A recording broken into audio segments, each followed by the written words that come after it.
How would you describe yourself? Well, I'm Greek. Well, I was born Greek national, but I was Danish by race. And how do you think of yourself now? I don't. I'm just here. Shut up, you stupid. I had 4 sisters, and so we lived in quite a small house, so we were just outside Paris.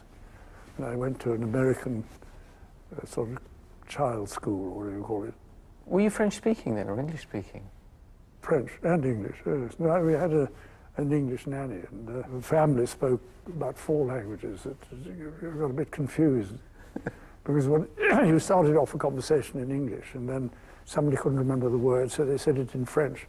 So it went on in French, and then they thought, well, like, what's the word? And then it in Greek. And then it went into Greek, and they went into German, and this went on all the time.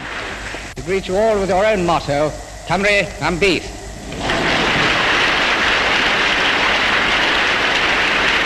The new Chancellor's first act was to confer on Princess Elizabeth the honorary degree of Doctor of Music. Speaking in Welsh, he said the court was pleased to admit her to a doctorate. Amor Reiter, da ganner tlys der Verbin am Feuter. Ich möchte nur Ihnen herzlich danken für Ihr Willkommen hier und zu sagen, dass ich sehr glücklich und sehr froh bin, dass ich wieder hier in Frankfurt Besuch machen kann.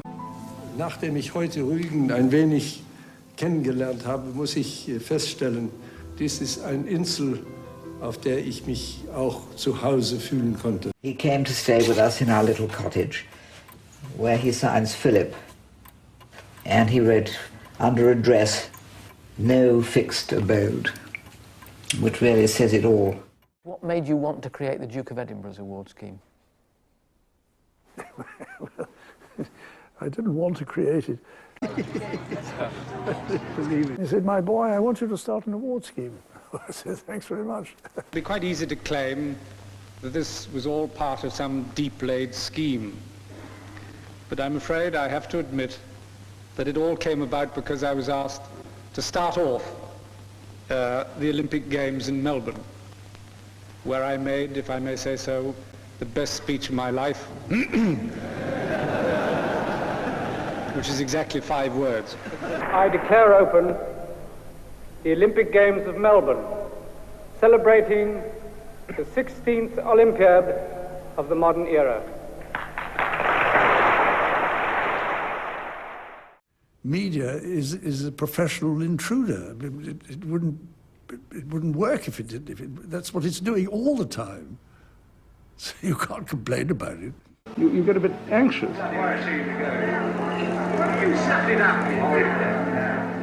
This is what you specifically object. Well, I don't know what this is about. There was a quote, I think, which appeared on television that you suggested to a chap with one of these things how he might dispose of it during private conversation.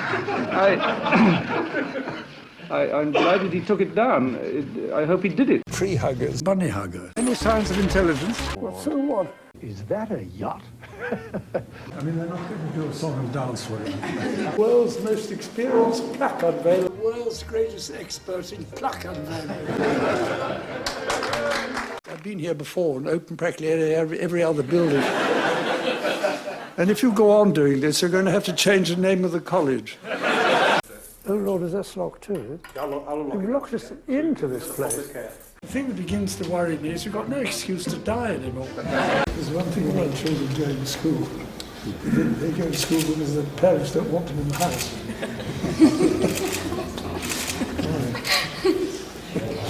The famous story, of course, is that American tourists was heard to say, well, why did they build the castle so close to London Airport? No. Yeah, but it's his dog, you see. It's so cruel. I am. You're sponging on him. Absolutely, he's sponging off me. Now the Duke's former headmaster and the Dean of the Faculty of Law gave official permission to hit him on the head with a blow that can bring no malice, for the instrument of authority which you use will confer upon him the degree of Doctor of Laws. The Queen and the Duke certainly do seem particularly at ease here. It was the Duke himself who decided that they should spend the actual day of their anniversary on Malta for this very private of public couples. Quite a romantic gesture. Finished? Is that a yacht? How important was fatherhood to you compared with being the Queen's consort? Was it something you were conscious of, a role you were conscious of fulfilling? No.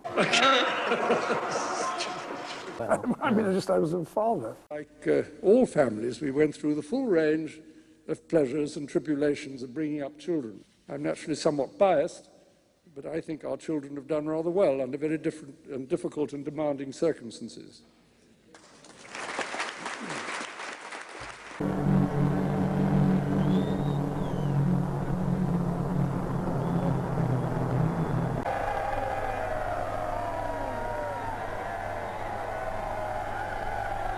We tend to let each member of the family get on with whatever lunacy they feel like indulging in.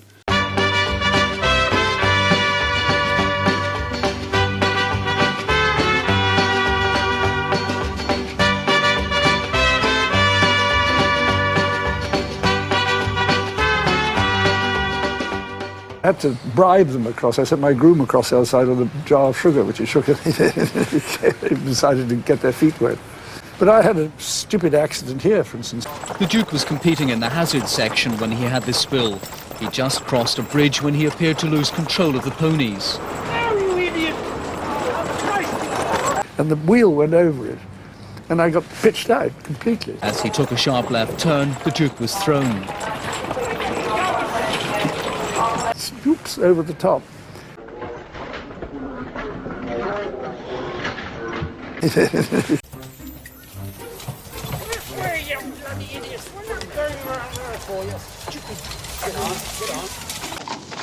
Easy. Good morning, wet sir. brakes. Morning. May I interrupt you? Just for a minute to come up and talk to you? As well as the skill of actually driving, there must be an awful lot of gamesmanship to be mastered as well, and there must be a lot of tricks of the trade that all the I really drivers... wouldn't know what you mean. Oh, you idiot! I think there is romantic, sentimental streak to Prince Philip, but he is passionate about not letting us see it. Take care of the boys. Take care of the boys, Mum. That's what we've been doing. Sorry? That's what we've been doing. I know you did. The disaster is commemorated in the family's private chapel with a new stained glass window designed by the Prince himself. I thought, well, why not have the fire? The bottom part is a sort of tribute to the firefighters, and these are the people, rescuing all the pictures and things.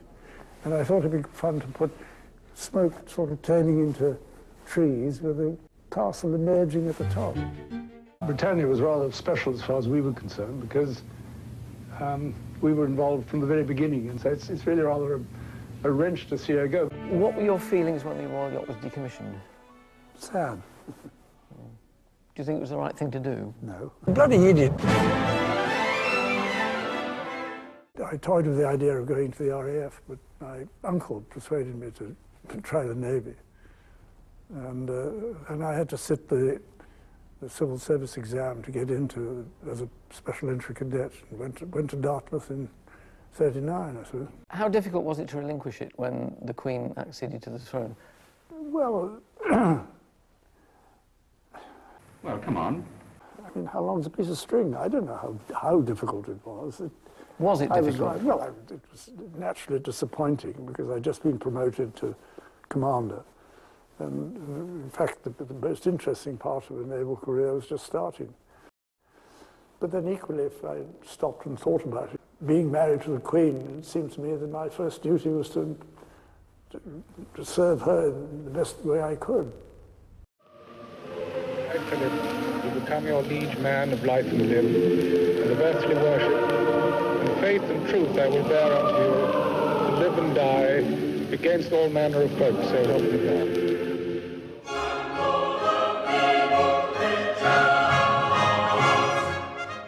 All too often, I fear Prince Philip has had to listen to me speaking.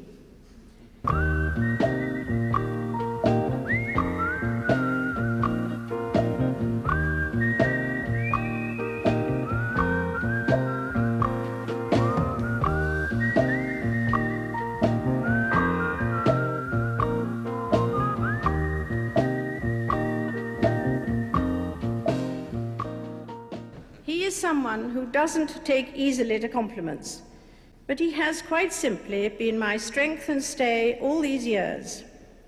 And I and his whole family, and this and many other countries, owe him a debt greater than he would ever claim, or we shall ever know.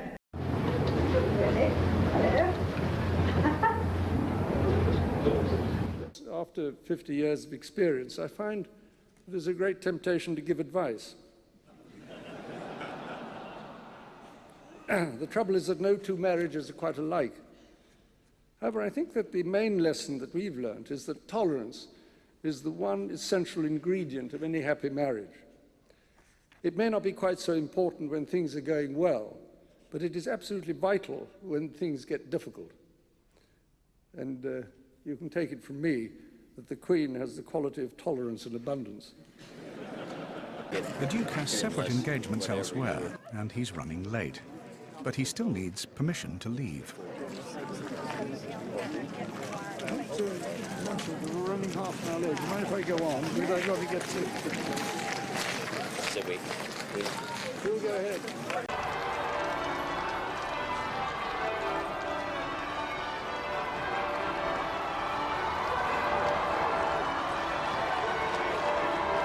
The person closest to her, though always in public a step or two behind her. On that occasion guiding children through the crowds to meet her, and, notwithstanding his naturally rather dominant personality, content to take second place, as he always has. True to character, the Duke ignores protocol. Bring it out. Oh, you're going to get in trouble.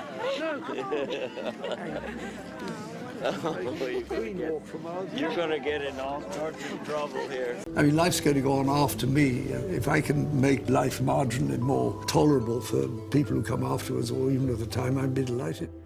I think to try and create a memorial to yourself while you're alive is slightly indecent, I think. I'd rather other people decided what legacy I'd left. I mean, I'm not trying to create one.